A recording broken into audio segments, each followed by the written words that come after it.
MP board class 12th वाले सभी students का यहाँ पर 9 जुलाई भौतिक शास्त्र विषय का पेपर होने जा रहा है। रुक जाना नहीं परीक्षा के लिए। और कई सारे स्टूडेंट्स कमेंट कर रहे थे कि सर अभी तक हमें पेपर नहीं बताया गया है। तो प्यारे विद्यार्थियों, आप सभी छात्रों के लिए 100% मोस्ट इम्पोर्टेंट क्वेश्चन मैं आपको बता रहा हूँ। और आपसे मेरा बस यही कहना होता है कि ये सिर्फ और सिर्फ मोस्ट के तौर पर क्वेश्चन है।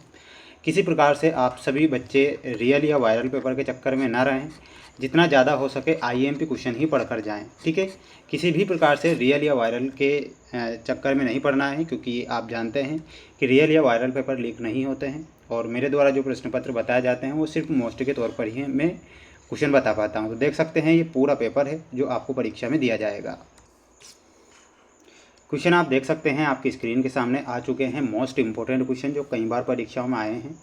प्रत्येक प्रश्न में दिए गए विकल्पों में से हमें सही विकल्प चुनकर लिखना है। जिसमें पहला क्वेश्चन है कि धारा घनत्व का एसआई मात्रक क्या होता है। तो प्यारे विद्यार्थियों, धारा घनत्व का जो एसआई मात्रक होता है एम्पियर प्रति मीटर स्क्वायर, ये धारा घनत्व का एसआई मात्रक होता है। तो इसमें आपको एम्पियर प्रति मीटर स्क्वायर करेक्ट करना रहेगा। शुद्ध संधारित्र युक्त प्रत्यावर्ती परिपथ में प्रवाहित धारा एवं आरोपित वोल्टता के मध्य जो कालांतर होता है वो कितना होता है। इसमें आपको π/2 करेक्ट याद रख कर जाना है। π/2 हमारा यहाँ पर सही आंसर होगा। सभी स्टूडेंट्स वीडियो को लाइक कर चैनल को सब्सक्राइब जरूर करके रखें। मेरे द्वारा सभी सेट पेपर बताए जाएंगे जो कि मोस्ट के तौर पर क्वेश्चन रहेंगे और बिल्कुल आपको पढ़कर ही जाना है। अगला क्वेश्चन है भाभा परमाणु अनुसंधान केंद्र कहाँ पर स्थित है। तो भाभा परमाणु अनुसंधान जो केंद्र है ये मुंबई में स्थित है। जर्मेनियम अर्धचालक में वर्जित ऊर्जा अंतराल होता है। तो ऊर्जा अंतराल क्या हो जाएगा 0.75 EV। किस उपकरण का उपयोग दिष्टकारी के रूप में किया जाता है। तो दिष्टकारी के रूप में संधि डायोड का प्रयोग दिष्टकारी के रूप में होता है। तो इसमें आपको संधि डायोड लिखना है।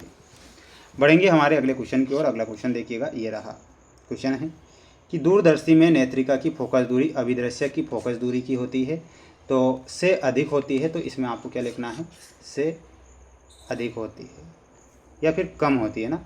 ऑप्शन नंबर फर्स्ट सही उत्तर हो जाएगा ना, से कम होती है।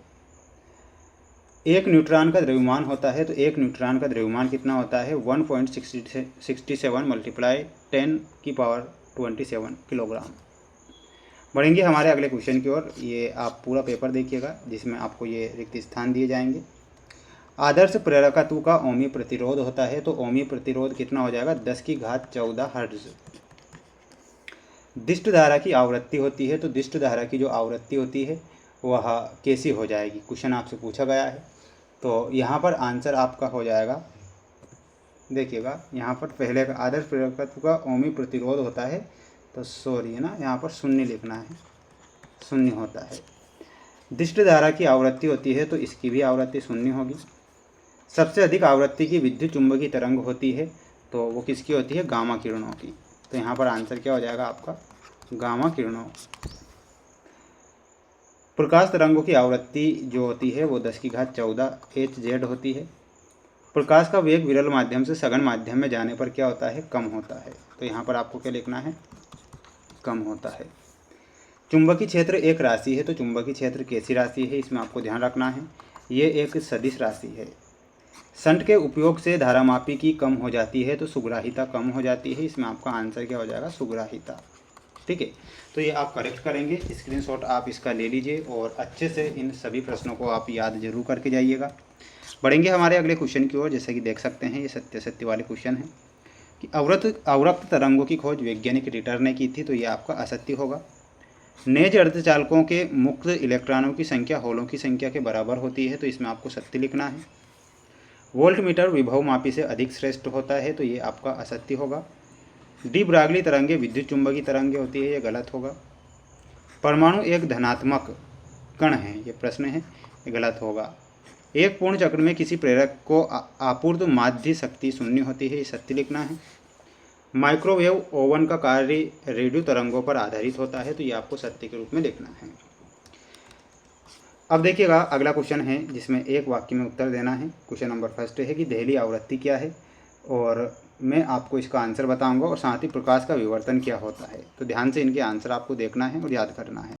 देखिएगा आंसर आ चुका है। जैसे कि दहली आवृत्ति क्या है तो इसमें क्या लिखना है, किसी धातु की सतह से इलेक्ट्रॉनों को उत्सर्जित करने के लिए आवश्यक आपतित प्रकाश की न्यूनतम आवृत्ति को देहली आवृत्ति कहते हैं, तो इतना आपको यहाँ पर लिखना है।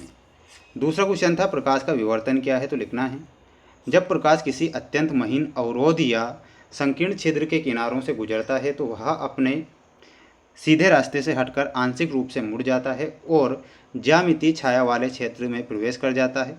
प्रकाश के इस प्रकार किनारों से मुड़ने की घटना को प्रकाश का विवर्तन कहते हैं। तो ये डेफिनेशन आपको याद रखना है, ये 2 नंबर में भी आपकी परीक्षा में आ सकता है। लेंस की क्षमता का एसआई मात्रक क्या होता है, तो लेंस की क्षमता का एसआई मात्रक क्या होगा, इसमें आपको याद रखना है डायोप्टर। ठीक है, डायोप्टर। चुंबकीय आघूर्ण की दिशा क्या होती है, तो दक्षिण ध्रुव से उत्तर ध्रुव की ओर होती है। तो इसमें आपका आंसर क्या हो जाएगा, लिखना है दक्षिण ध्रुव से उत्तर ध्रुव की ओर। ठीक है, उत्तर ध्रुव। धारामापी को वोल्टमीटर में कैसे परिवर्तित करते हैं, तो धारामापी को वोल्टमीटर में परिवर्तित करते हैं श्रेणी क्रम में उच्च प्रतिरोध का तार जोड़कर। क्या लिखना है, श्रेणी क्रम में उच्च प्रतिरोध का तार जोड़कर। ठीक है। अनुगमन वेग पर ताप का क्या प्रभाव पड़ता है, तो इसमें आपका आंसर क्या हो जाएगा, अनुगमन वेग पर। तो बिल्कुल आंसर कमेंट बॉक्स में देना है। विकिरण की ऊर्जा तथा आवृत्ति में संबंध बताना है, E = hv। तो ये आपको लिखना है। वहीं ये जो क्वेश्चन आप स्क्रीन के सामने देख पा रहे हैं, आप इनका एक स्क्रीनशॉट ले लीजिए। बिल्कुल बेस्ट और मोस्ट इम्पोर्टेंट क्वेश्चन है ये, और इनके आंसर भी बहुत जल्द मैं आपके लिए लेकर आऊँगा। तो बिल्कुल चैनल को सब्सक्राइब जरूर करके रखना। जय हिंद।